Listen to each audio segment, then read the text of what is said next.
As a low-income food deficit country, one of the two main drivers of Gambia's economic growth is agriculture. That's why North Bank Farmers Association was set up to amplify the voice and represent the interests of farmers and other agriculturalists across the country.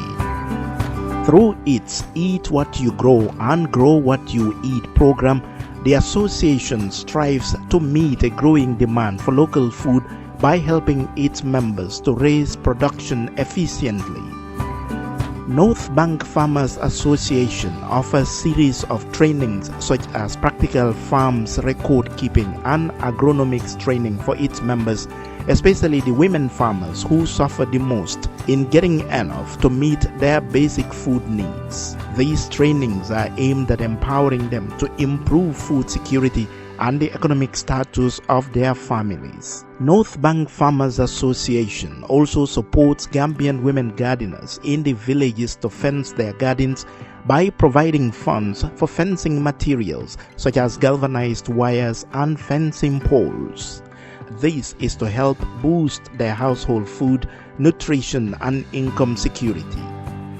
Among the strategic objectives of North Bank Farmers Association is to provide support and funding to build 6 cold storage facilities across the 6 regions of the Gambia and help local women and small-scale holder farmers access good markets to sell their products and services locally and through exportation to neighboring countries and the EU markets. North Bank Farmers Association is also very much into animal husbandry, fish farming and poultry, geared towards engaging the youth as an alternative to the perilous backway journey to Europe. North Bank Farmers Association, proudly supported by the Gambia Inclusive and Resilient Agricultural Value Chain Development Project GIRAV through Regional Director John Mendy. North Bank Farmers Association, a responsible grassroots model addressing the need for skills in modern agriculture, employment, increase in agricultural productivity, and food security.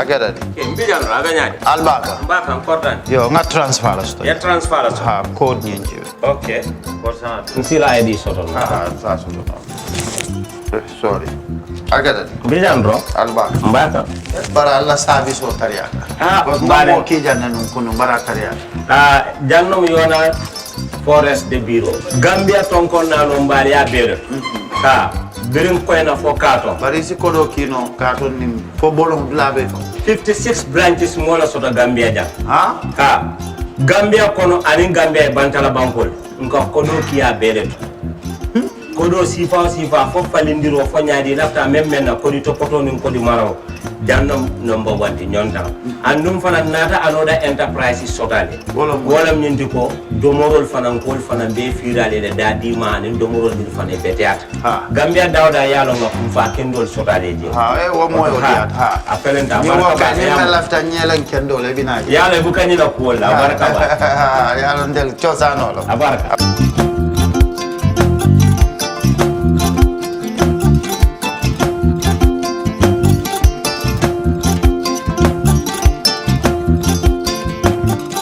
Gamcell data, now even better. Enjoy 20% extra data on all Gamcell data bundles. Buy 20 megabytes and get extra 4 megabytes. Buy 50 megabytes and get extra 10 megabytes. Buy 100 megabytes and get extra 20 megabytes. Any amount of Gamcell data bundle you buy, you will receive 20% extra data for free. Dial *302 data amount hash or go to your Yaiborom menu and choose your data bundle now. Gamcell data, it's fast, lasts longer and very reliable. Gamcell Yaiborom. Alright. Honey, did you remind him that the last time he sent the money, it was not enough to buy all the provisions? Oh, sorry, I forgot to tell him. Are you guys talking about money transfer to buy provisions? Yes. But don't you know about Baluwo? Baluwo? What is Baluwo? Baluwo is a service that your son can use to send provisions directly to you guys from the shop. And you don't have to worry about the exchange rate. Tell me how Baluwo works. It's very simple. Just log on to baluwo.com and shop, or download the app on your phone. You can shop on the website or using the app to buy online basic products for your family and friends. With Baluwo, you decide what your money is spent on. Your money, your choice. Buy online products for your family and friends in the Gambia, Senegal, Nigeria or Mali. Baluwo, better than sending money.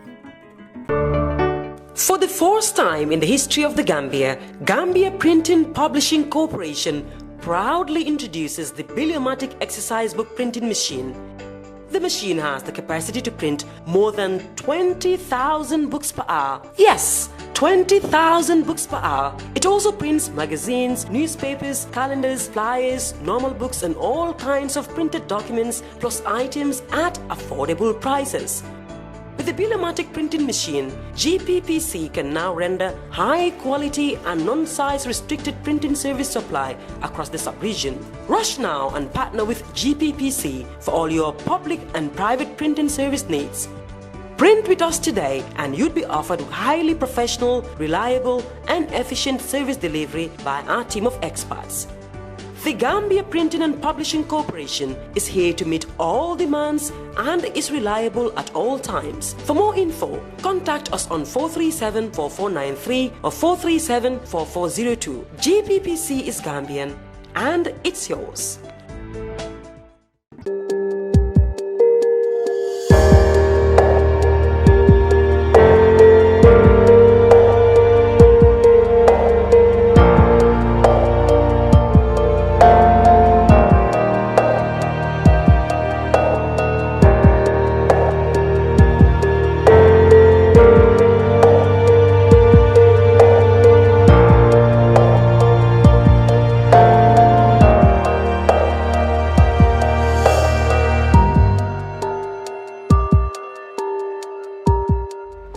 Hello and welcome to the Brunch on Kerr Fatou Live. I'm Lavin Cham and our weekly current affairs program is back. We apologize though that we're starting late today because of maybe in fact partly because of the reasons that is going to occupy the reasons occupying our topic today, that is rains and flooding. Much of the greater Banjul area was underwater over the last few days. Banjul, the city capital, is at the moment, experiencing the worst floods in many years. The same story goes also for the Kanifing municipality, the Brikama area, Council area, and indeed other areas of the country. Today we are going to look at the individual cases in all these regions to assess the situation. We look at the mitigating factors and what the councils or the authorities need to do or are in fact doing. We will also talk to the National Disaster Management Agency to look at the national state of the devastation. So that is the brunch later today in this program. So stay back and follow us. Now, with me in the studio from the BCC is Ablie Kurubally. Ablie is the Youth Councilor for BCC. Ablie, welcome to the program. Thank you, Mr. Chan, for having me. Barkary Darboe is the Manager for Community Services Unit under the Department of Services at the KMC. Mr. Darboe, welcome. Thank you very much. Good. Let me go straight to Banjul. Mr. Kurubally, we watched videos yesterday, all over social media and in mainstream media, of massive flooding in Banjul. Yeah. Please take us through to how big is the extent of the flooding in the city? Thank you very much, Mr. Cham, for having me in your studios today to talk about the flooding in Banjul. Definitely, the flooding in Banjul is very massive. As we speak, the entire Tobacco route, Banjul North, is flooded. It's only few streets that are not yet flooded. I mean, in the compounds, but in the entire streets are flooded. But there are few streets that you have, maybe the compounds are yet to be flooded, but they are affected, because if the streets are flooded, this means that everybody is affected. Yeah. So, but there are some other streets that are submerged, the houses and everywhere. Underwater, and most of those people have been evacuated since the last Saturday, last Sunday. Yes, that was the first heavy rain. Yes, the first heavy rain. So most of them are moved to go to St. Joseph's High School, is where they are housed, and St. Joseph's High School. Okay. Is where so you have people who actually have to be taken from their homes. Yes, from their homes. The homes are all underwater. Yes, in fact, most of these people, in fact, some of them were not willing to go because they were thinking of security, because leaving their house is empty and go to St. Joseph's High School to live there and leave their materials, and their house is open. It's not safe. So this is why some are still left in their houses, managing to sleep, but it is not hygiene for them health wise. So most of them now has to move because they cannot live with that bad odor. The water, yes, is stagnant there, and it is mixed with the sewage water, so everything is bad. So we move them there as we speak. Even today we are supposed to move them again to St. Augustine's, because even St. Joseph's High School is flooded. You mean the temporary camp you provided for them? It's itself flooded. Yes, it's flooding right now. So they say it is not healthy and hygiene for the people who are being housed there. So they are going to move them to St. Augustine's High School today. This is what I was told by the Honorable MP for Manne. Yes, that is Lamin Biba. This is what he told me today. And the health minister, or the health, I think, Director of Health Services was there yesterday, because the ministry with Banjul City Council went on a tour yesterday with the mayor around Banjul, specifically Tabakurut, to see firsthand by themselves and to know what other steps to be taken, because we know the primary action to be taken is to evacuate the victims to a safer place, to a more healthy place. So this is what was done, and the first intervention was done by Lord Mayor herself. She gave in $30,000 through her women empowerment initiative. So that is to feed them and to buy some materials for the people affected. So they are moved there, but Red Cross also did great, because the first people on the ground was the Red Cross and the councillors with the deputy mayor. So do you have an estimate of how many people might have been evacuated to St. Joseph's? I don't know, because I don't keep records of that. That is been taken by Red Cross. We had 200 or so. Yes, Red Cross, I think, is beyond that. What happened was they have records of people who are in St. Joseph's, but there are people who move back to Serekundas, to the Combos, to their families who are living in Combo. So most of them left their houses and they went to their families in the Combos. It's only those who are within St. Joseph's that are the people who they captured, and that's the data they are having. That's the 200 you're talking about. But I am sure it is beyond 200 right now, because even yesterday some people came, and I know today also some more will come. And if we move them to probably to that place, we will have more people to come. So is it that they will be there temporary while the homes, hopefully the rain stops, their homes dry, they get back? Because the rain is not letting, so there's no let up in the rain. So what's going to happen to them? This is the question that everybody is asking, but also we cannot tell, because we don't know how soon this water is going to leave these people's houses, because the water is stagnant there. Where the water should go to, that is the Tanbi, is also full, and the machine that should remove the water also is not actually working. There's a really small machine that they're using for now to clear the water, but the volume of water that is in the city, in the Tanbi also is very high. So I think the machine there does not have the capacity to remove the water on time. And we can remember last year it happens, and it took us almost 2 months to be able to remove that water. Yes, I was coming there. Banjul is known to be experiencing floods, but not in this in this magnitude, on this magnitude. What do you think is responsible? Last year, for us, I can remember I did all my childhood in Banjul. I've never experienced this thing. And we were told by our elders that it happens in 1952. That was as the result of building that machine there to be able to remove the water. Okay. There is now since 1952. Yes. The colonials built a machine. Yes. That will dredge all the water out. Yes. They say in 1952 that was a serious flooding in the entire Banjul. They even had to use a helicopter to see to survey as to what they can do to evacuate the water. So that was the result, as a result of that machine there being built there to be able to control the water flow inside Banjul, remove the water, then have the area. Where is that machine located? That is the Bone Road. Bone Road. Yes, Bone Road.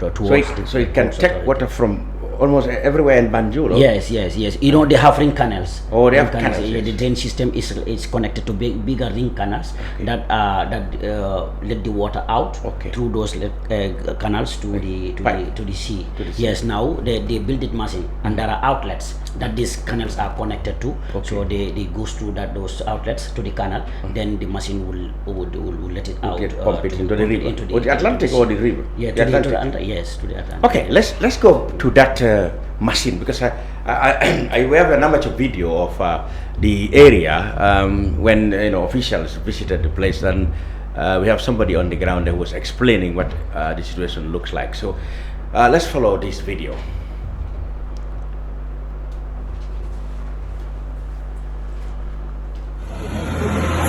Suñ néeg bi 8 bunta moo fi nekk 8 bunta waaw bunta yi da nga am monkey jack si biir 4 bunta la nga am sulub géej bi si outside 4 bunta la yaa ngi gis léegi suñ sulub géej bi nekk si bunta outside moom la bloc suñ monkey jack bi 3 la fa bàyyi benn bi contraction bi génnee ko dem dog ko yóbbu ko si outside ba fële amu fa njëriñ suñ bunta yi bunta bu nekk mu ngi génnee 5 million litres par seconde. ok mooy sulub géej si. waaw sulub géej si. bu nekk 5 million litres par seconde. loolu la moo génnee. ok 3 meters square la bunta bu nekk c'est 3 meters square. pomping machine yi 5 yi yëpp benn nekku si bu si mun a génnee 5000 litres par seconde.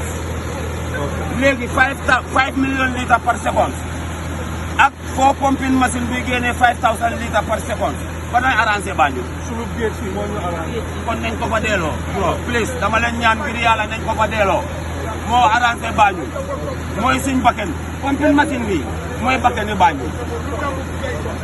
soo gisee suy wej di jooy li fii la. soo gisee Banjul di jooy fii la. man maa ngi nii 6 days nelawuma. xool leen suma bët bi nu ma waxee. fi nga chalaa dëkka. tooguma demuma fa kama demuma fa puub. waxtu bi nii ñun ñu ngi nii si pharmacie bi ay soo seetloo benn paa bi moo nekk di dox kan soo seet ñu ngi nii fii ak BCC staff si moom kaati non soo leen seetloo pharmacie la nekk benn paa bi moo nekk di dox style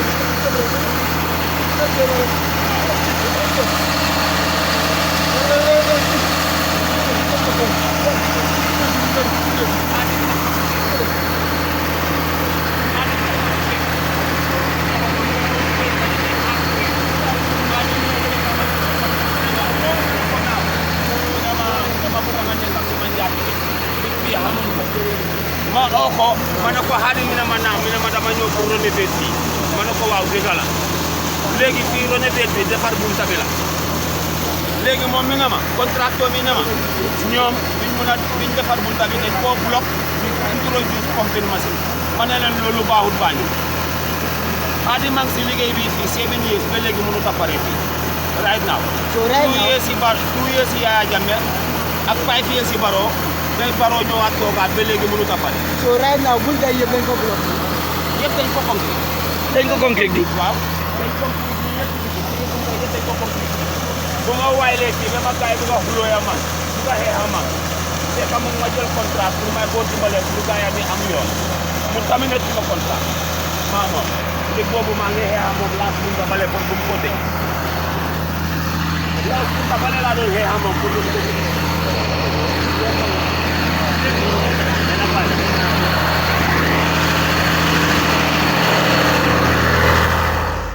Well, that's a feel of Banjul, Mr. Kurubally. We saw from that gentleman the extent and how weak, according to him, the new pumping system is. He said there used to be one that was removed by. Okay, let me ask you this, because we tried to reach to the contractors, Guy Enterprise, on their telephone number, but we couldn't get any on the phone. Do you think, as been suggested everywhere, that these floods probably have little or largely have to do with something with the projects, that is the Banjul rehabilitation, roads rehabilitation project? Yes, we as Banjulians and the inhabitants of Banjul, this is what we believe in. We believe that because we don't experience this kind of flood before the the project was supposed to make the city, the roads more accessible, cleaner, the water system more efficient. Yes. So why do you think that should be the case? Yes. But we actually don't know, because for me, I'm not an engineer. We just saying that because of, as a result of the construction that is ongoing, this is why we are experiencing this flooding, because we were not experiencing this flooding before the start of this construction. I can remember in 2015 or 2015-16 that we experienced one. That was the time the NRA came there. They said they were construct the road, and they removed the entire road that was there because it was not good. They said they're gonna reconstruct it. That was the only time that we had a flood, a very serious flood. But it was only Tesito. That was around St. Augustine's area. That is Tesito, the fourth street. We experienced that one, because then after they remove all the gravels there, then it will become kind of a bigger hole. Then the tide inside the canal was higher, so the water used to come in, so, and the machine wasn't working as well. So when the sea is on high tide, then it will supply the canal, then the canal will supply the road. So it was flood everywhere. That was the only time in my entire life that I experienced that kind of flood. And even that time, it was because of the disturbance to the road in the name of construction that brought it about. Yes. We connected it to that. We cannot say exactly, but for us, this is what we see, and we only talk of the things that we can see physically. We are not engineers. We are not involved. We don't know what really happens, but we can only connect it to that, because we know we have contributing factors. Then it was also in the rains during the rainy season. So we also know that the rainy season is a contributing factor, but we understand that when there is high tide, the street is full. When there is low tide, the street is empty. So we connected it to the machine also, because the machine is directly connected to the sea. You understand? So if the machine is not working and it is open, then if the sea is on high tide, it will flow directly inside the tank and it will come to the street. If it is on low tide, then it will move back again. So this is what we connected it to as laymen, because we don't know actually. So, but that was the only time we experienced this. That was 2015. Around 2015. Then after that, we did not experience it anymore until last year again. Last year, that was just after the start of the construction of the Banjul rehabilitation project. Yes. So we experienced that, and we make some consultations with regards to people who understand about the construction, and they were telling us that the drains were blocked. And for some of us, not me, but some of the councillors were trying to reach him and talk to him about what Guy Construction. Those are the contractors. Did you do anything as a council to talk to them to see whether they some part of the works may have contributed to the problem?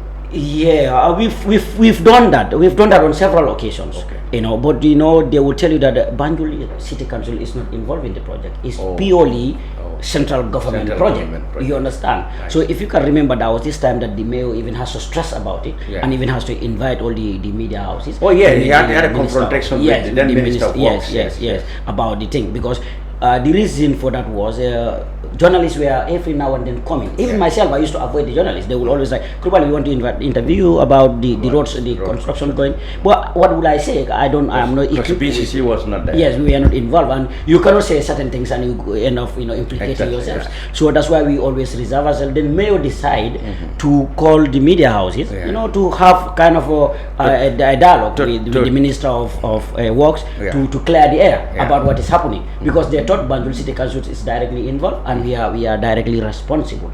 And mayor put it to them that we are not responsible of anything, because they say we are not part of the project. It is purely a central government project, so we don't know anything about that. So, but we thought It is connected to the works that is ongoing, because we don't experience this kind of flood. Last year it flooded, but this year is worst.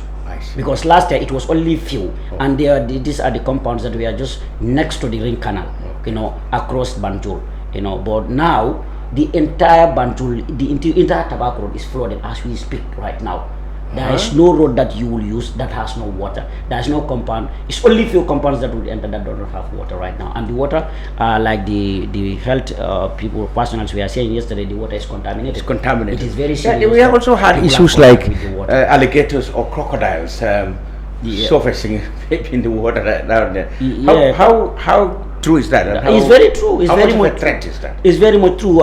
Definitely, frankly speaking, we've not encountered anywhere where the crocodiles have tampered with. Well, last year we saw pictures of them. Yeah, no, there are crocodiles that will even come up to the compounds, people's compound. It will come on the streets. At times you pass and you see the crocodile lying down on the street.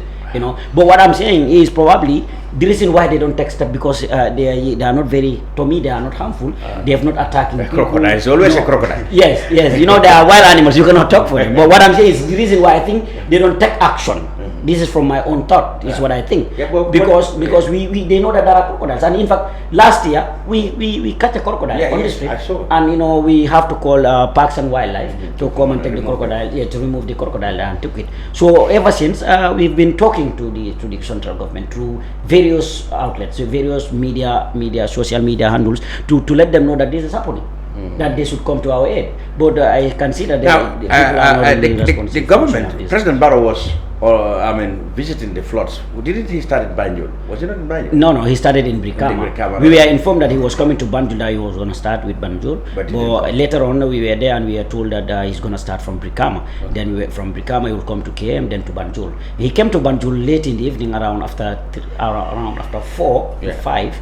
He came, but I think he was tired because he did not drop off. He did not talk to anybody. He was in his car, then he just drove by to see. I think then he went, and that really upset the people of Tobacco. Yeah, I saw pictures. People are trying. They said he did not value them. They are kicking water towards his car. Yes, they said he should have at least dropped off to show concern and to show that he is with the people and he was sympathizing with them. But that doesn't happen. And they saw pictures that he dropped off in Brikama. He spoke to the chairman, Brikama Area Council. He came to KMC. He talked to the mayor, and he have a stroll in certain streets. But he came to Banjul and he ignored. He did not even drop off his car. But he did announce another project, $82 million or something dollars for another project. He did say that. I think that. Yes. He said there is this 80 million project that is meant for drainage and I think sewage across the greater Banjul area to Brikama, But what we are saying as Banjulians is we need to account for the 40 million that is being awarded to like I said, we try to reach before in fact this new 80 million Banjul is involved. Why should Banjul be involved in another 80 million project? How do you know that Banjul is involved? It's what they say from Banjul to Brikama. This is what I heard. Across the greater Banjul area towards Brikama. This is what they say. And when you say greater Banjul, Banjul is involved. Then they're talking about purely drainage and sewage. You understand that is 80 million. But also there's already 40 million project on. Do we really account for it for now? And it's already 4 years into the project. And we are seeing serious floodings happening. How about when the project is over and we don't account for that? We did try to reach to Guy Enterprise on the telephone numbers we have to even the CEO, but we could not get anybody on the number. We will keep trying Guy Enterprise to see what will be their reaction to all the criticisms that the flooding may have to do something with the rehabilitation of the Banjul projects. So, have they underwater, Tobacco Road underwater? Dozens, if not hundreds of people now evacuated to St. Teresa's, St. Joseph now, and then probably to St. Augustine's, etc. Yes. And this pumping machine too weak to take care of the amount of work required now to take the water off the city, and it's still raining as we speak. In fact, what happened? We have a site visit. That is the Banjul City Council.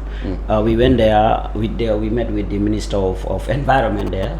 And we spoke to the engineer there, who was supposed to mount the new machine that they brought. The engineer from where? I think the Guy Construction. Guy. Yes, I personally I asked him, but it's like he did not understand much with regards to the pharmacy. We call it the pharmacy. That is the old system there. Exactly. I asked him personally that why do they change from that old system to the new system, because we understand that the 3 outlets are all being blocked by a guy. The man there told us that Yajame contracted guy with $9 million to fix that pharmacy, that is to rehabilitate it. But instead of rehabilitating it to leave it as it is, he just changed it, he blocked it, and he transformed it to a pumping system. Okay. Yeah, that was what you saw on the video that the man was explaining. Yeah, he was alleging that. Yes. I was alleging that they changed it to a system that didn't work well. Exactly. But if you go there, you will see it by yourself that the 3 outlets are blocked. It's only that 2. One, I think one is left open, and he said that is the I don't know how he explained that to us. Okay.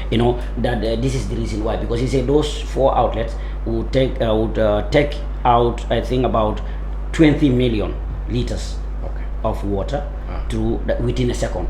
So he said the pipes that have been fixed there cannot even take out 5,000 per second. So he said, are these two comparable? We said no. He said this is why the flooding is happening in Banjul, and if that is not changed to the old system, we will experience worse flood than what is happening. So the allegation is that the roads rehabilitation and the thing project is the machine there that is yet to be fixed. At times they will tell us that the machine has been fixed. It's not yet fixed, because we went there, we talked to the man personally. I talked to him, and he was like, they're gonna fix it. That was the day before he started. They were gonna fix it, but we understand that also the dynamo that used to operate, that used to operate the machine is not working.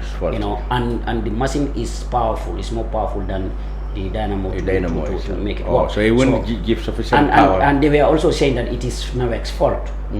So there was this kind of dragging here and there. So we could not establish the facts anyway, because we could not reach a guy construction. We could not reach NAWEC. And we tried to talk to them. And the minister was there, and the minister said that she was gonna reach to them and talk to them further and make sure that the problem is fixed. So ever since that, we are hoping that it is fixed. But as we all know, still it is not fixed. I don't know whether they fixed it yesterday or today, but it was not fixed. So the allegation is that perhaps the Banjul Road Rehabilitation Project may have to do with the flooding. Like we said, we reached out. Actually, we tried to contact Guy Construction Enterprise through the telephone numbers to them, but we could not get anybody on the telephone to clarify the issues. But we will try to get them react to the allegations that work there might have to do with the flooding there. Good. And now, what is the council doing yourself, the BCC? I mean, of course, you may not have been involved in the road rehabilitation project, which you assume or allege might have something to do with the flooding. But right now, what is the council doing to the people who are affected? Like I said, the council is the one helping coordinating the evacuation, to evacuate these people to these schools, and also the feeding, that is the upkeep that they need there. The council bought some mattresses, bed sheets, feeding materials, sanitizers, and soap, and some of the philanthropists also brought in some goodies for the victims. Even we have the likes of Salifu Kejaite, who brought 10 bales of clothes for the people there, and also you have some other organizations that also bring in support. So Banjul City Council is what they are doing is to make sure that people live in a safer place before this. They have a plan to remove this thing. As we speak right now, there is this ongoing stakeholder meeting that we solicited long time ago, since in May. So who are meeting there? They say all the relevant authorities. All relevant authorities are going to meet there. Yeah, where are they meeting? At Banjul City Council right now, as we speak. Okay. I think that include government, donors, or whatever. Yes, all relevant stakeholders. So that means everybody should be there. Okay. So I don't know whether all of them are there, but all of them should be there. And they are the council. And the council as we speak. And of course, the agenda is this flooding. Yes, it's about the flooding. It's about there's no other agenda other than the flooding, because we know that. In fact, we talked to the ministry did a lot yesterday. The health ministry. Yeah. They brought in a lot of things there, and even they had to allocate an ambulance there and a nurse to be there, to be stationed there. Okay. Because we are experiencing some people who are getting sick, and we have some pregnant women there. We have some elderly people who are very sick, and there are some people who have different complications. So the Red Cross is really working hard now. The health ministry also have came up. They brought they've stationed a nurse there, and they've brought an ambulance for in case of emergency to help out with the victims there. Yeah. Well, Councillor, well, we will move to another area for Banjul now. We will come back to Banjul and see, catch up with latest developments. Now, the floods didn't spare, like we said, other areas of the country. I mean, the KMC, that's the Carnaby municipality, we saw pictures from there too of massive flooding. The president was, like you said, the president was there with the mayor, etc., etc. So we now turn to Barkary Darboe. He is the manager of Community Service Unit, which is Department of Services at the KMC. How bad is the situation in KM? The magnitude is devastating. It's very bad.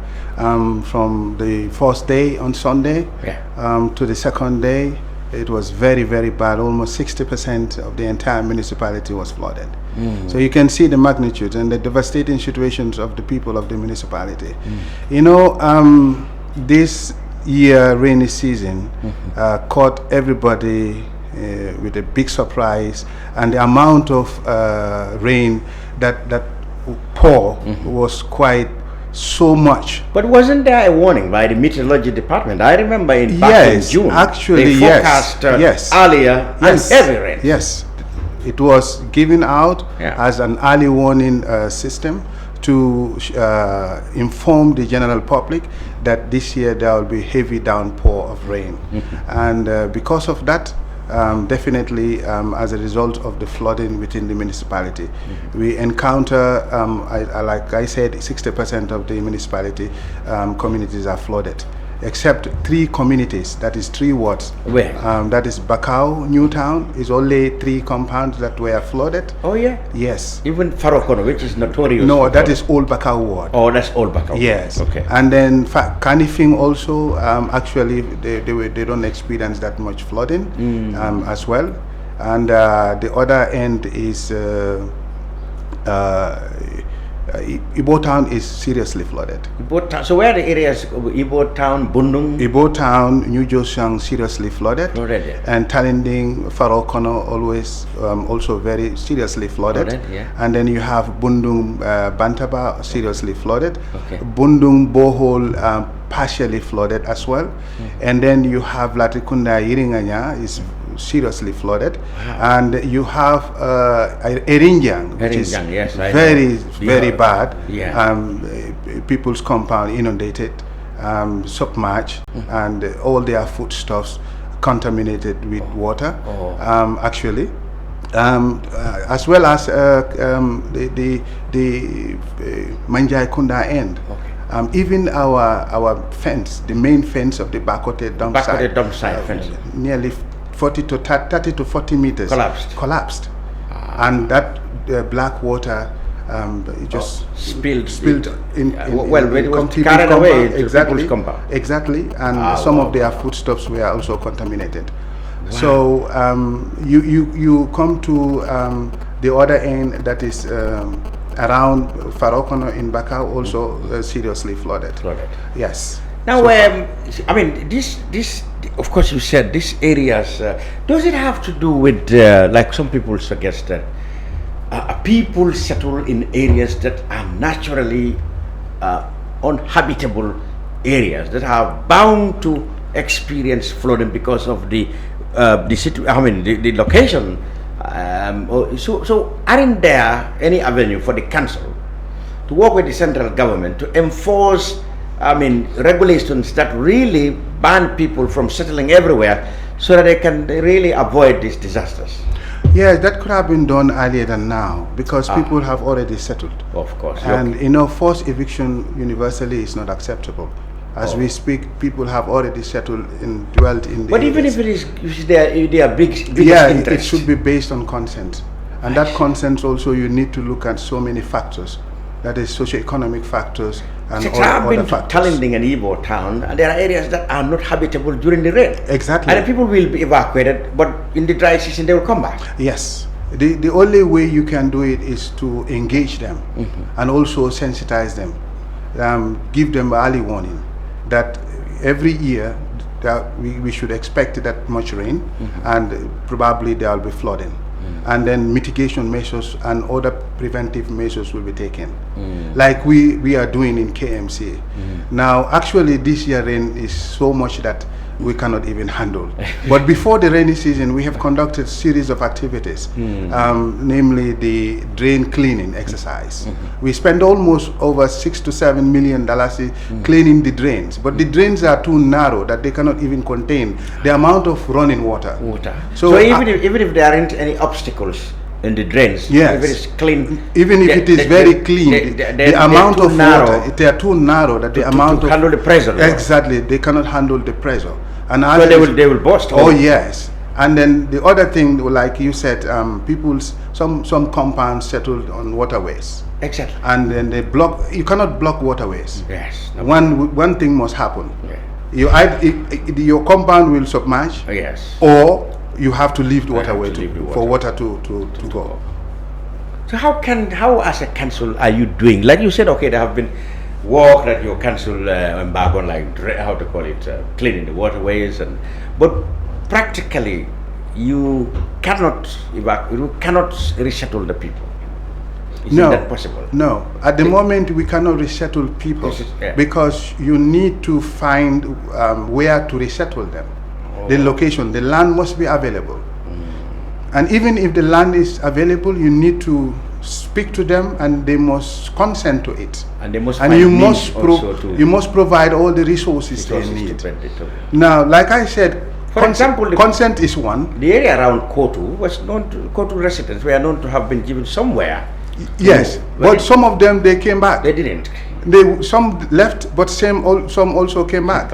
Why? Because proximity to the greener pasture. Greener pastures and facilities. And other facilities as well. So that's why it's not acceptable. If you want to relocate people, you need to ask their consent.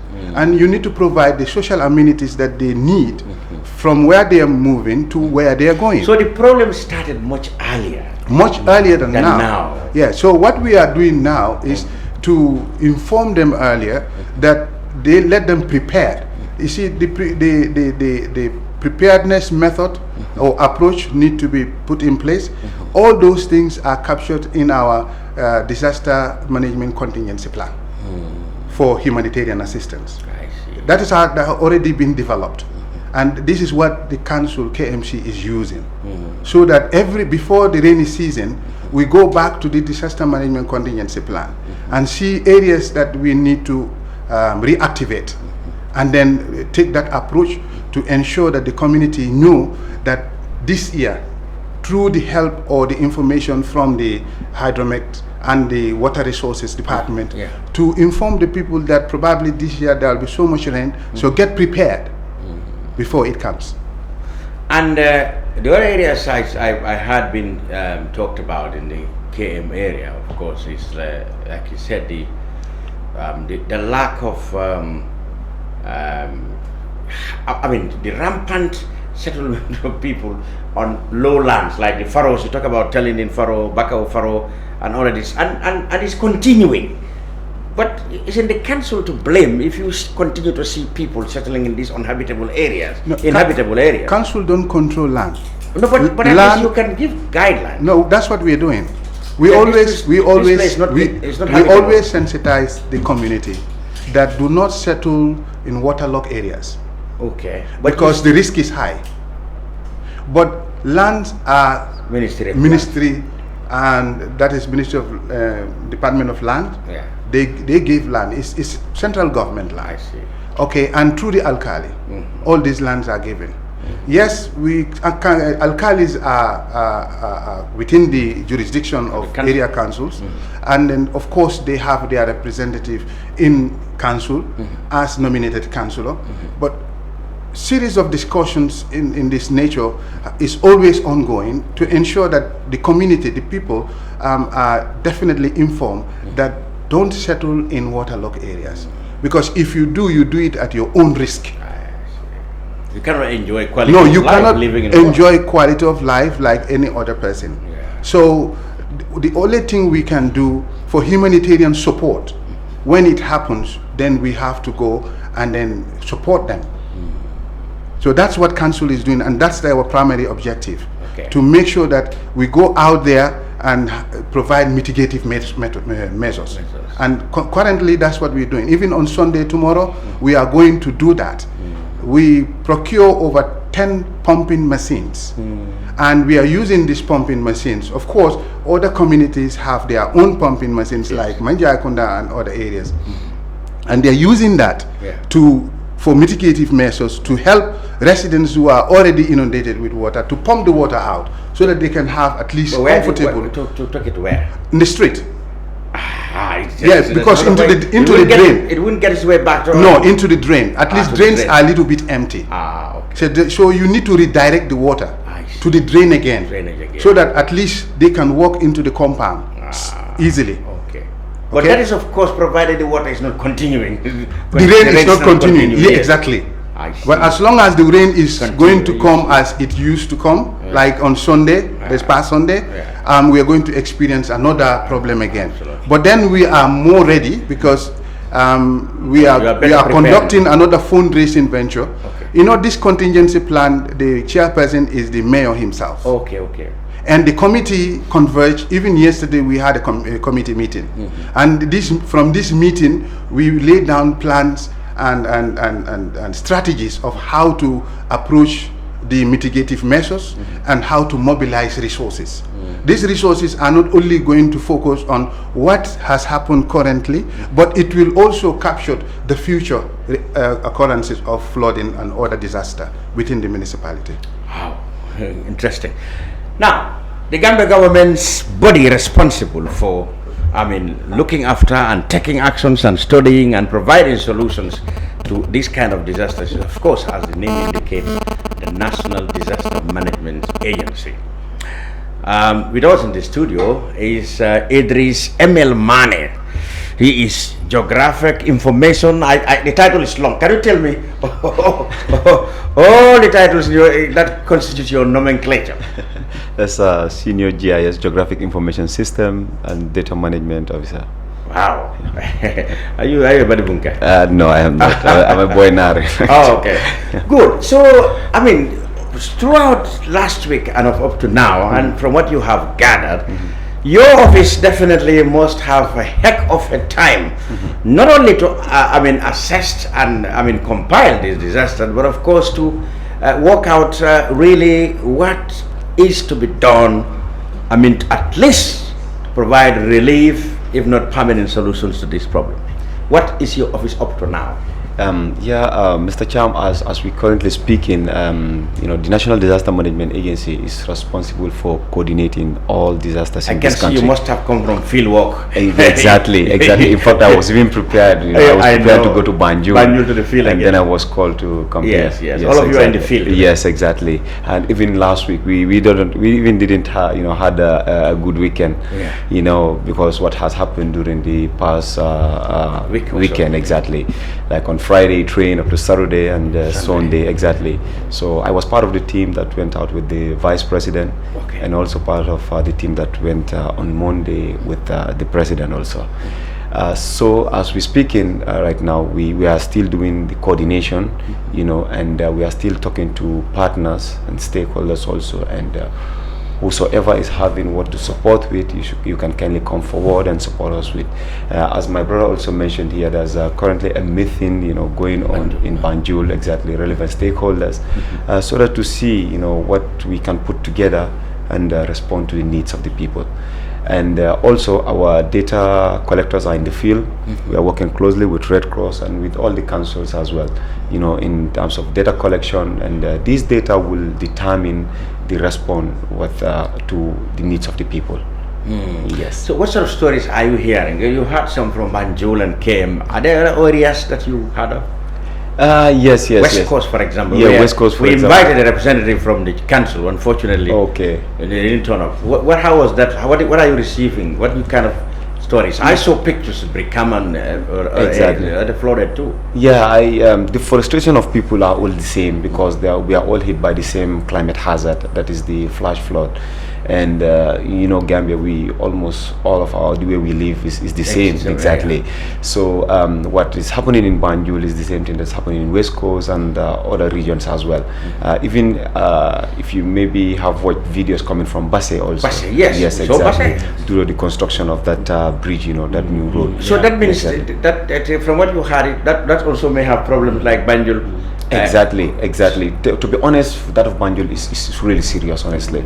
It's really serious, and I think we are really concerned about it, and we are looking for ways, how to respond to the needs of the people, honestly. What about other areas? I've not heard from the Baribus and the Kiangs. Or did your office here or other areas? Yes, like for some regions, in fact, some of them were affected by this. You heard something from Nyomi? By thunders, some of yes, them, we heard about thunder. Exactly. We have goats, being killed, exactly, and we have some life lost also. As at now, is 5. 5? Yes, 5. 5 yes, lost in connection with either the lightning or the flood. The flood, yeah, exactly. Across the country. Yes, across the country. Oh, that's bad. So you work under the Vice President's office. Exactly. All right. You went around with him. Yes. What has been his immediate concerns? So what do you think is going to happen to people, for example, who are homeless and they have been, they have been settled in schools, etc. Yeah. What sort of relief do you, think of firstly, immediately? Beddings or food or whatever? Yeah, with that, we went with the Vice President. He has seen what has happened to the places that we went through. Yeah. And in fact, almost all the country is hit by the same hazard, as I said here. And looking at the needs of the people is always determined by the data that we get. So like you need food, people need food, of course people need shelter, clothes, people need even cash, to get what they want. Because sometimes you cannot give people what they don't want. You only give them what they need. Exactly what they need. So we are looking into those things, and of course I give them their needs. But the Vice President really stressed of how this rain has affected people, and he's really concerned, and to be honest, he's working very hard to make sure that people are supported, honestly. Yeah, even if you go to some places, you see the way people settle, to be honest, is quite bad. Yeah, like you said, yes, these people were St. Teresa, and St. Teresa itself got flooded. Exactly. Where are they going to run to now? Exactly. I went up to that place, and the crocodiles that he mentioned here, it is very true. This is happening. The crocodiles are there. But, and people, you cannot forcefully move them out of where they're staying. If you get used to a place, of course, sometimes it's very difficult for them to move from that. Even me, if I'm flooded, it will be very difficult to move me from my place. Yeah. So, but don't your office have some influence when it comes to advising or working with government to ensure that people don't settle in the first place in areas that are really potentially risky areas for flooding or for other natural disasters? Yeah, do you advise government on those kind of things? Yes, exactly. Of course, we do advise government on that. As a GIS person, we do what is called hazard mapping. So this hazard mapping, we will identify places that hotspot areas, exactly, that are prone to flooding or either other hazards, either man or natural hazards. So once we come with that, there's a report that is followed with that, and sort of for policy formulators to know how to design roads or other things, other developments coming. Good. So this stakeholder meeting that's happening, I'm sure you are principally your office is well represented. Yes, exactly. As we even speak, the deputy executive director is there. Yes. So I understand you also coordinate with international or national donors. Yes. How do you go about when you get your data? You call it donors conference, so to speak, as countries do, or how do you coordinate all these things together? How do you get them to respond? Exactly. So what we do is when this data is cleaned and analyzed and put into summary, so donors will come. People like UN agencies like WFP, FAO, UNICEF, and so their interest area, that's what they will look at and respond to that.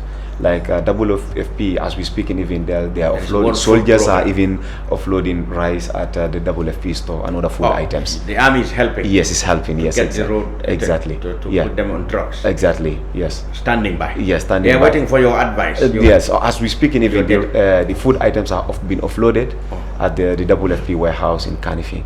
Okay, ready for exactly. So once I know government is ready to, then a day will be scheduled so that people can. Somebody was asking for the army to be deployed, so they already deployed, at least helping the labor. They're helping offload the food. They are That's commendable. But they are not. Are they in the street? Are they in Banjul trying to help the water pump? I am not sure. I haven't seen them yet there, but I know when this. Perhaps we'll see more. Yeah, we'll see more. In Basse, it's happening there. In Basse, yes, exactly. So we work with the army very closely, with the police, with the council, everyone. Yeah. So when these disasters happen, we tell like the responsible authority, you can do this. This is your role. This and that. So we are on top of everything and coordinate things to be done. Okay, fantastic.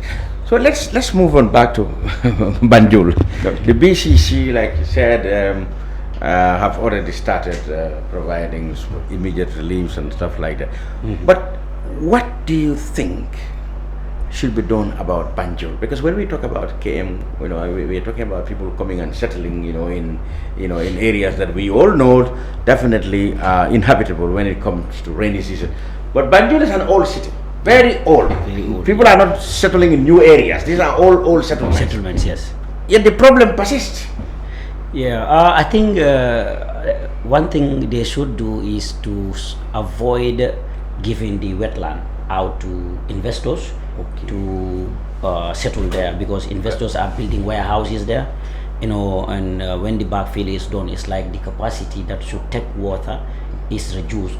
And some of these waters will still come back to the streets. That's an important point. You were talking that like some of the industrial developments, that's happening there also affects the as we speak, there is this big container terminal that has been constructed there by not by ports. It's all private investors. Belongs to Hardim.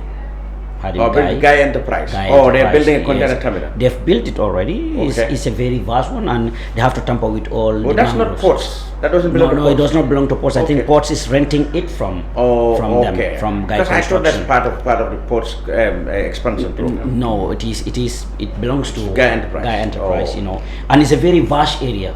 And he has to even have to tamper with all the mangroves, cut out the mangroves. Oh, you mean building those? You have to bring out of mangroves. Yes, the mangroves. And mangroves help in containing erosion. Exactly. So that is being done. And there are other. You have the Jawels there. There is this new petrol station that has been built there, constructed, and it is.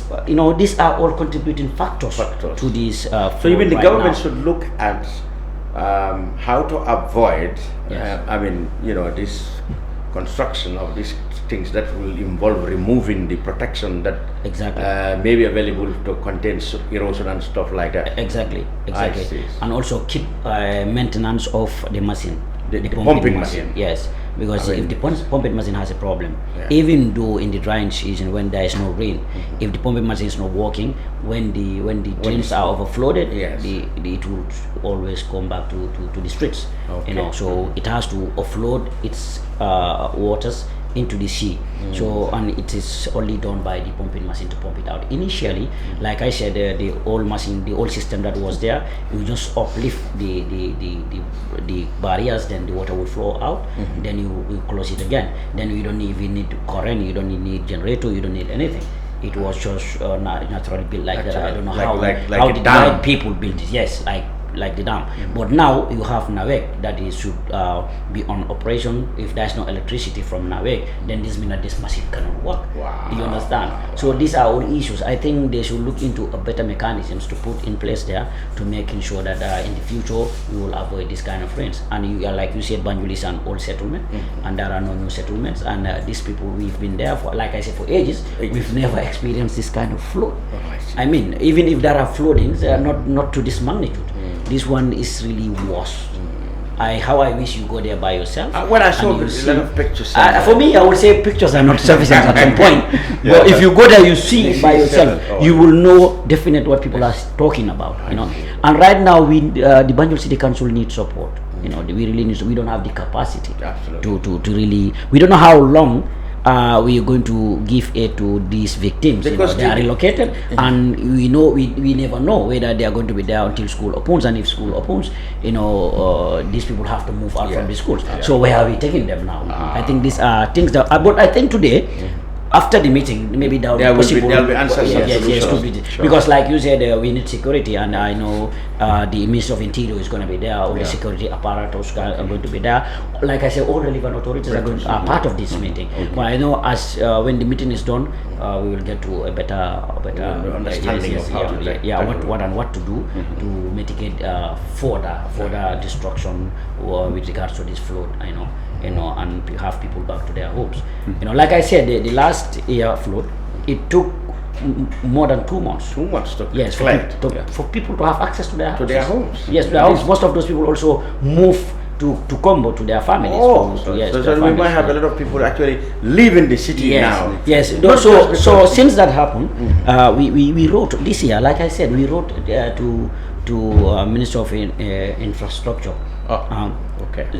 Works and infrastructure to invite other relevant authorities to sit over this and see what can we put in place to avoid this flooding, because last year we know it happens. So what can we do this year? Because last year it came as a surprise, because we were thinking that if we started construction then it will be the problem would be solved. Yes, but we see that 2 years into, or almost a year and a half into the construction, we experienced a very serious flooding. So we wrote to them that this was in May. We wrote to the Works Ministry. Yes, to drawing their attention to exactly, that. And to invite the contractors so that we can sit together and see what we can what put went together. wrong last year. Yes. So but this day there was no response, and we realized again there was no response. And as a council, we have a meeting. Like I said, the council's capacity is not up to that to be able to do some of those things, and we cannot force the central government to do whatever they are not ready to do. So these are some of the issues that definitely we are encountering. Even you raised issues as far back as May. Yes. What happened here last year could have something to do with the ongoing project. Yes, I have the copy of the letter. I understand. The copy of the letter. So you wanted a stakeholder meeting, the contractor, government, relevant government, and the council. Yes. For us, we wrote to the ministry because we think the ministry is responsible of all these contracts. So they have powers over the contractors to call. Because for us, we don't give them contracts. I know. Even if they call, they can ignore. But if the ministry call them, they can compel them. Yes, and that's why you had to listen. Exactly, we did that, but nothing happened. We don't see them. Then we write again. They did not turn up. So we have to sit as a council after the flooding. Though we see to read that definitely. We cannot do much, but we have to do something because our people are affected. You understand? And if they are affected, they don't understand. They have to blame the council directly.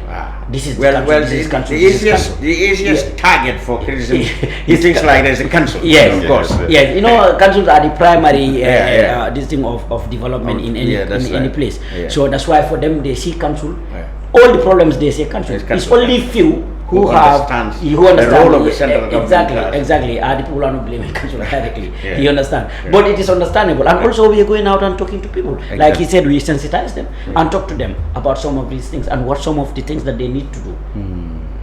But like they said, if you are used to a particular place, it's not easy to move to another place. So it's always difficult. But I think for that of Banjul, we can really have a solution, because for me I believe Banjul is surrounded by a sea. Banjul shouldn't be flooding. We have outlets where we can take this water out. We can connect this water to the sea and the waters will be going. We shouldn't have and we understand that Banjul is 1 meter sea level. So if we are not really taking care of some of these things, we may lose. There have been so many prophecies of doom as far as threats to sink. If some people said it may sink, I have been reading things like that decades ago about this thing can happen to Banjul. That's why sometimes when I look at this, I say, are those prophets of doom not right now? Because and in fact, some people are saying it's as a result of the dredging. There was this dredging that was ongoing at the bridge. And that also understand that it's stopped now. They stopped it. Oh, it stopped now? Yes. But there have been a lot of problems. Because there's a lot of erosion ongoing right now on the beach. On the bridge there? Yes. During Yajame's time, he pushed the beach, and it was big because it was affecting the children's hospital. It have to fell off the fence and everything. So you mean the dredging there, commercial dredging of sand is stopped now? Yes, it's stopped now. We have to follow. It's because we have this courtesy with the minister, Minister of Local Government and Lands. And you were informed that it stopped. They said that they stopped it. And as you can see, that place, they were also attacking Banjul City Council that they will give that place out. And you have no business. Yes, and we went there. So like you said, the government should think of how to not to allow certain investments in the name of creating jobs or opportunities, to look at how the city can be protected from this natural disaster. Yeah, even people, for me, I'm always concerned about the environment, I work with this organization called WAPSA.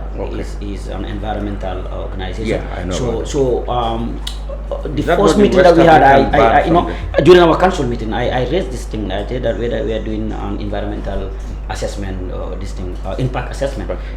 They said yes, and about this project, they said we are not stakeholders. We don't have a say there. Then the environment, that is NEA, are responsible. But NEA also now blaming council.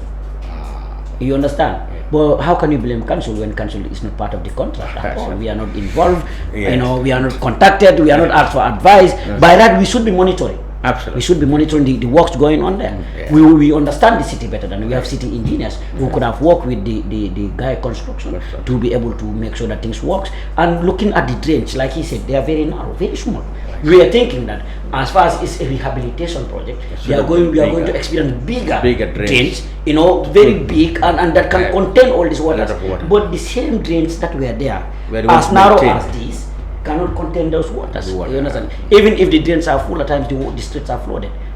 So this is the problem. I think we were expecting bigger. I'm sure these issues will really be raised at this stakeholder meeting. I'm sure. I hope so. Because all relevant stakeholders are there. I hope so that after this meeting, definitely we should have. We should have an idea. Yes. Okay. Finally, KEM. What are the peculiarities, the unique things about KEM? I know flooding is all over, but what are the things that really are only peculiar to the KM region in terms of solution and devastations? What are your two things are special areas that are only available in KM in terms of mitigating it, or in terms of what the roles of the central government should be? Okay, like I said, first I want to say we all should understand that climate is changing, and we should also change our attitude alongside. So this climate change that people have been talking about and people are not giving any attention to it, I think we are now beginning to see that definitely climate is changing. Yes. When you speak to people about that, maybe sometimes they don't take it seriously. But these are very serious matters that we need to understand. There are, like he said, you have man-made disaster and the natural disaster. But if you look at the flooding and all the disasters within our region, sometimes you attribute it to man-made disaster. Because yes, we should expect that the climate is changing. We are going to expect so much rain, and when that is happening, what is our responsibility? Like he said, we need to create that good roads. We always say standard road. When you say standard road, means with proper drainage system. And not as narrow as like this that cannot contain water. No. So this is what we need to think about. If we are to plan, let's plan around it rather than firefighting. I see. Because once disaster strikes, then that is firefighting. But if you plan ahead of time, then you are prepared. And this is from central government level to the local level. This is how all of us should think. And think around it and plan around it. Now at the KMC level, like I said, you saw the mayor with the vice president the first day, going round within the municipality. And that alone has given us that opportunity to know what measures need to be taken. And at that moment that he need to call those relevant people within the municipality that matters in this area, as far as this disaster is concerned, to converge and put up a solution. Because in disaster, you look at the first 24 hours and the second 48 hours and the last two weeks. What are the response mechanism need to put in place? And this is what we are looking at. So once you have a plan, it is much easier for you. That's why I said, unless the rain comes again, otherwise KMC, everybody will be smiling. I see. Because we've made a move at the moment, and tomorrow, thanks to GAF, we will definitely recognize their support. Gambia Armed Forces. Yes. Not long ago, Council passed a resolution to make a pronouncement that every month we are organizing a municipal set-settle. And this municipal set-settle is going to be continuous, ongoing, never ending. And every month, the last Sunday of every month, the mayor himself and the people of the municipality, including GAF, PIU, in the police, even the prisons. Last week, when the security task force met in KMC, they also show their interest in participating in it. Those are all mitigation measures. And on Sunday tomorrow, all these forces are coming out together with KMC for mitigative measures and the mayor at the front. We are mobilizing resources, areas that are hardest hit, to support them because they need immediate response. So what I will advise central government to do is, one, let us not wait until disaster strike and start mobilizing resources.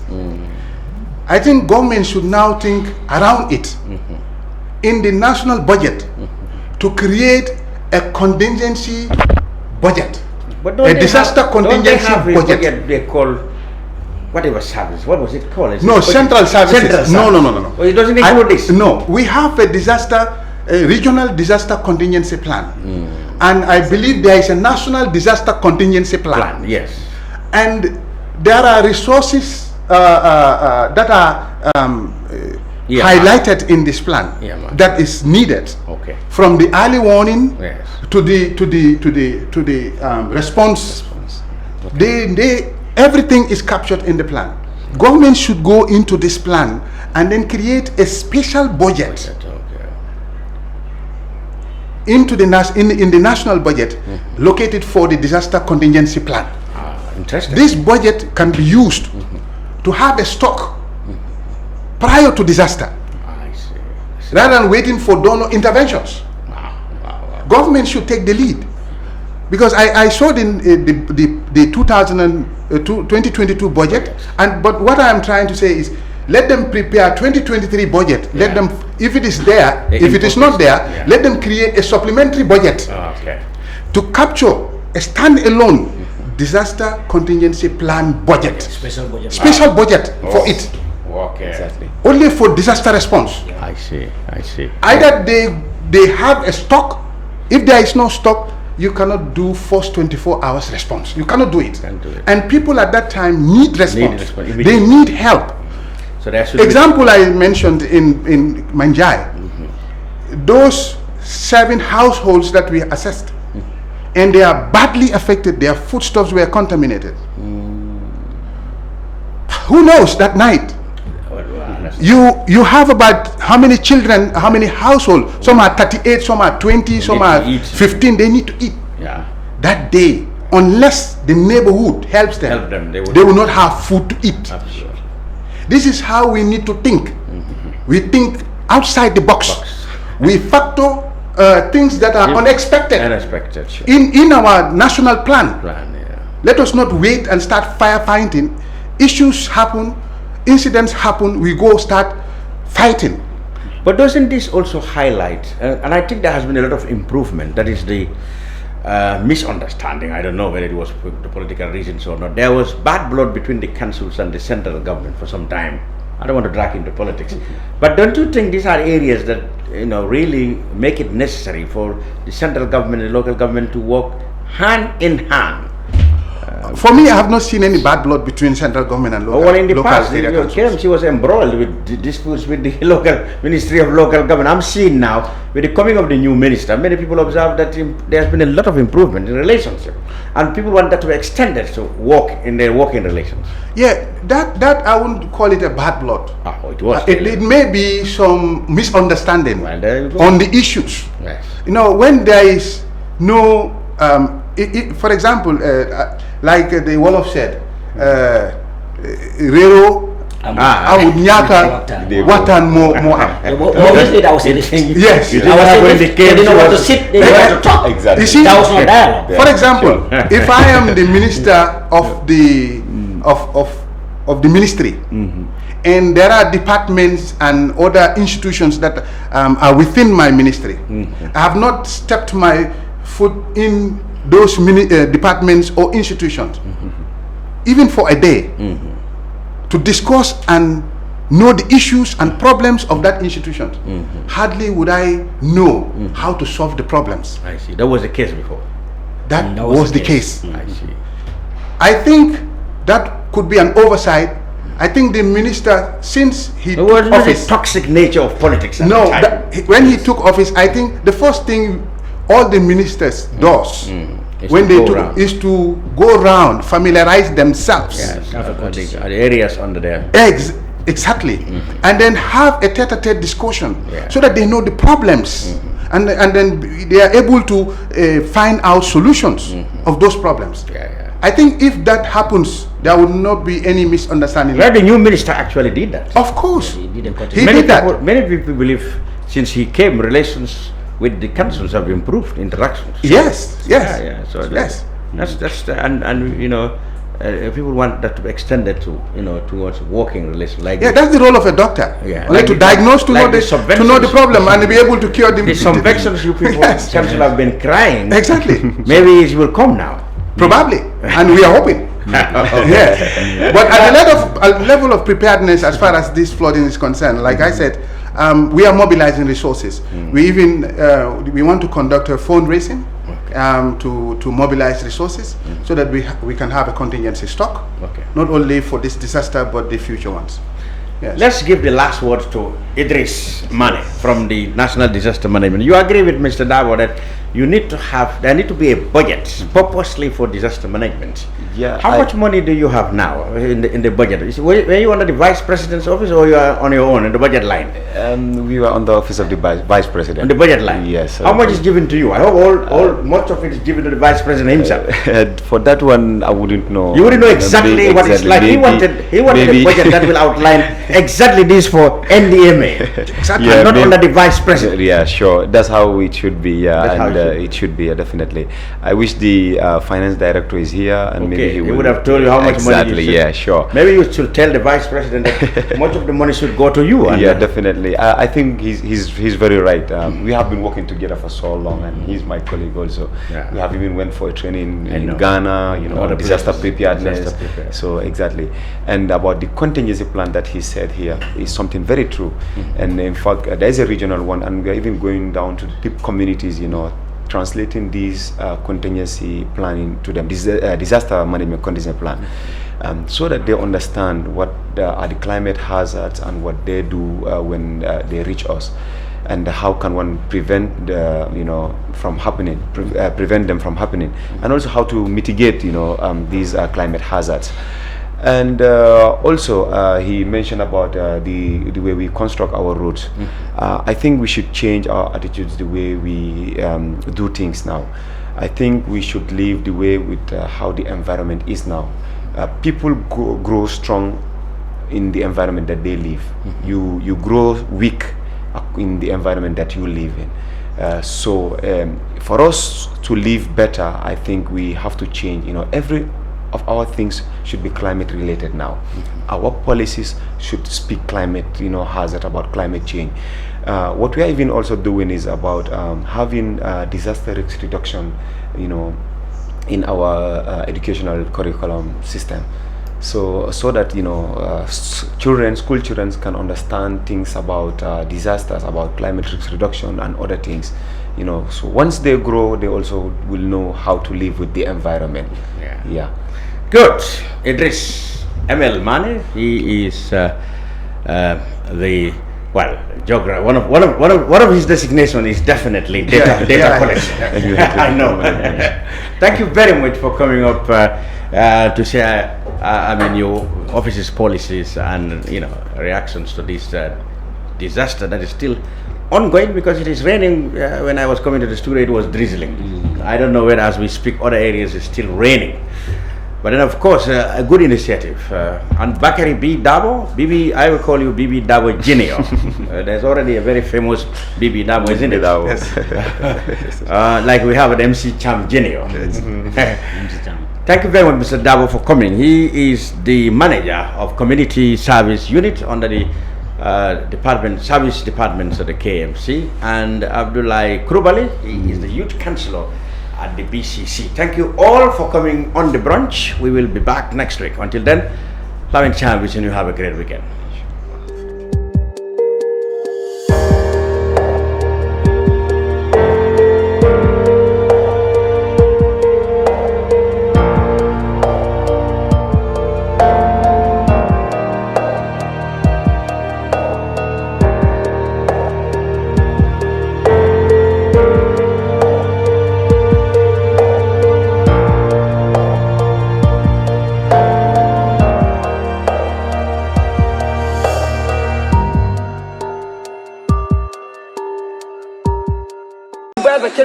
Hanmi sola lampol make this look. I can't manila for solar enterprise. For the Mungul and Banko can you Sumanu Baro, Bunjurunko, Ikonga Faleko, Namu Badavanta, Nila Blazola, and Gambia Vino, Amira Solar Enter, Nasola Enterprise. Sola Nimbati can do, Kurao, Deda Sala, Aboro Sinenamo, Kagi Senaodila, Amira Solar Enter.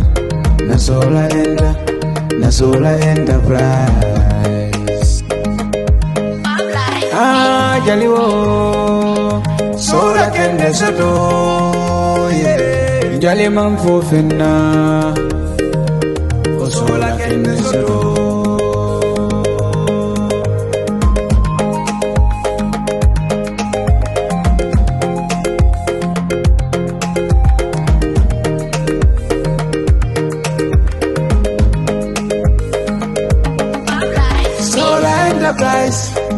Enterprise, Sumanu Baro, Kunjurunko.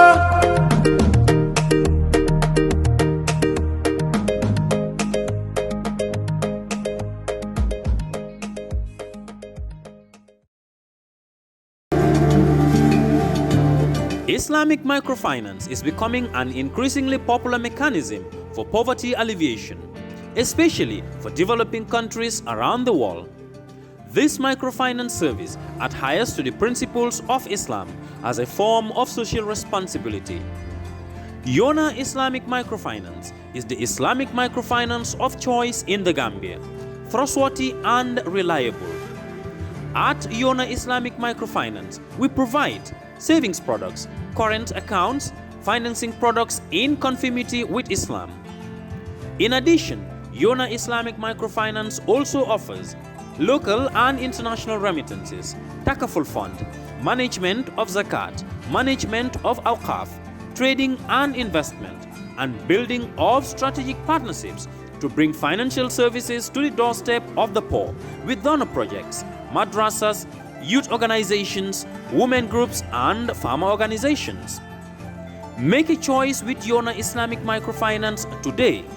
For more information on Yona Islamic Microfinance, call 377-2151 or 9832-151 or visit Yona head office at Tipa Garage, Bakote, or visit any Yona branch located countrywide near you.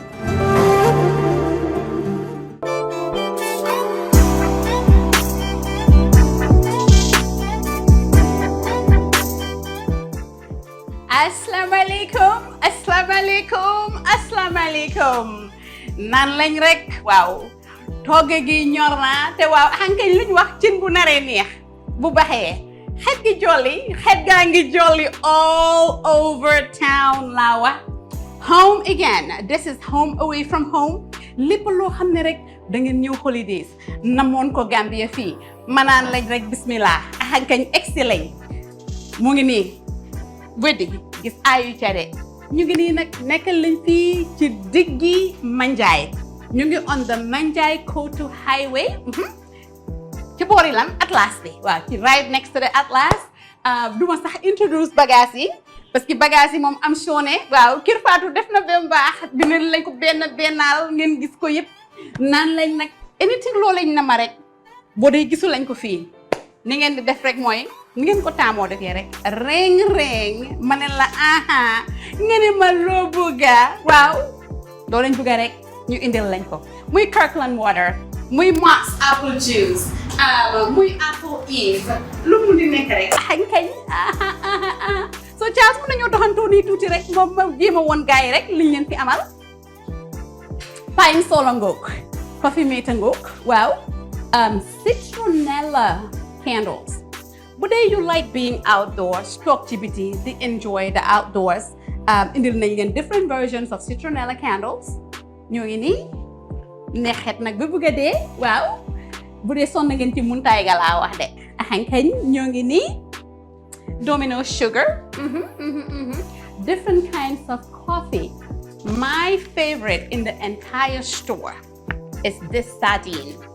Sardine bi danga koo lekk te doo xeeñ sardine. I've had two already and enough bala maa jeexal bitik bi waaw bi mooy suma fave in the whole store. Seasonings lépp loo lañ soxloon ci seasonings indil nañ leen ko muy lemon pepper bi black pepper the Caribbean jerk seasoning soo bëggee def sa jerk seasoning muy jerk chicken muy jerk lamb. This is the one and only seasoning bi nga xam ne rek moom ngeen soxla for that jerk. Different types of oil. This is my new oil now. Avocado oil. Avocado oil lu moo def cholesterol ñaari façon la LDL am na HDL am na so avocado oil li moo def mooy dafa yokk cholesterol bu baax bi bu ko defee mu wàññi cholesterol bu bon bi waaw am a health fanatic axan kay lépp lu ma lekk rek dama ko bëgg di bàyyi xel si secondaire yi nag na ngeen fexe nag bi bu lañ ma simi xam naa di ngeen ne fi mu nekk nii nag mu ngi ci li ko gën a neex loolu mooy lan mooy jaay affaire yi lekk bi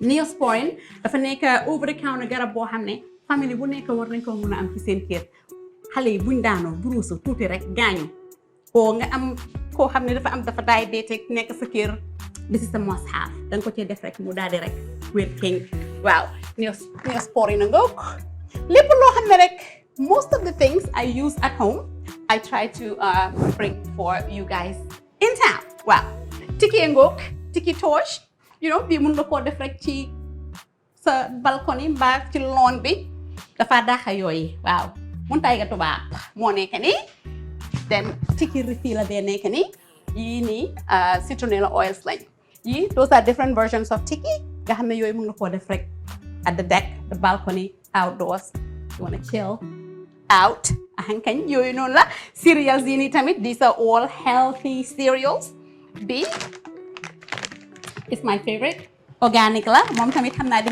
ngeen binta bi ñoo organic waa cereal boo xam ne la dafa am pumpkin seeds ak flax seeds ak granola moo ngi nii am nañ different versions we have that one and we have that one as well apple juice yi xale yaa ngi fi wala juice yi xale yi laa mën a wax bi apple eve it reminds me of back in the days mooy bi suma xale yi gënee nekk ndaw I used to love these juices emuñ rek si Capri Sun emuñ rek si Kool-Aid ba dañ leen indil apple eve ba pare nag indil lañ tamit honest for organic kids waaw so noonu la bu dee nag yaa ngi am sa office and nga bugga rek COVID affaire baa ngi nii hand sanitizer in a super duper size ahankay moo ngi nii de xam ngeen ne nag lu ma def rek duma ko cof dama ko def ba mot moo ngi nii hand sanitizer baa ngi nii a big size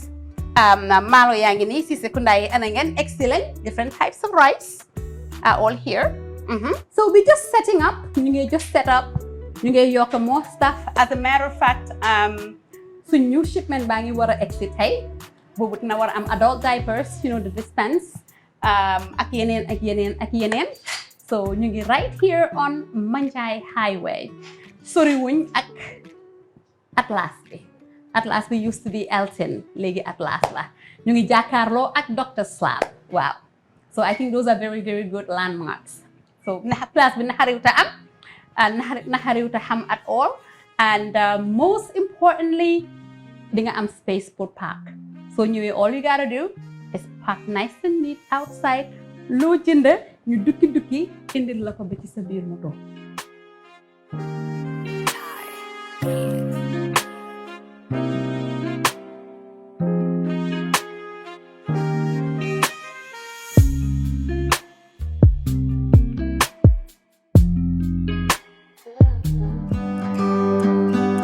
As a low-income food deficit country, one of the two main drivers of Gambia's economic growth is agriculture. That's why North Bank Farmers Association was set up to amplify the voice and represent the interests of farmers and other agriculturalists across the country. Through its Eat What You Grow and Grow What You Eat program, the association strives to meet a growing demand for local food by helping its members to raise production efficiently. North Bank Farmers Association offers series of trainings such as practical farms record keeping and agronomics training for its members, especially the women farmers who suffer the most in getting enough to meet their basic food needs. These trainings are aimed at empowering them to improve food security and the economic status of their families. North Bank Farmers Association also supports Gambian women gardeners in the villages to fence their gardens by providing funds for fencing materials such as galvanized wires and fencing poles. This is to help boost their household food, nutrition, and income security. Among the strategic objectives of North Bank Farmers Association is to provide support and funding to build 6 cold storage facilities across the 6 regions of the Gambia and help local women and small-scale holder farmers access good markets to sell their products and services locally and through exportation to neighboring countries and the EU markets. North Bank Farmers Association is also very much into animal husbandry, fish farming and poultry, geared towards engaging the youth as an alternative to the perilous backway journey to Europe. North Bank Farmers Association, proudly supported by the Gambia Inclusive and Resilient Agricultural Value Chain Development Project GIRAV through Regional Director John Mendy. North Bank Farmers Association, a responsible grassroots model addressing the need for skills in modern agriculture, employment, increase in agricultural productivity, and food security.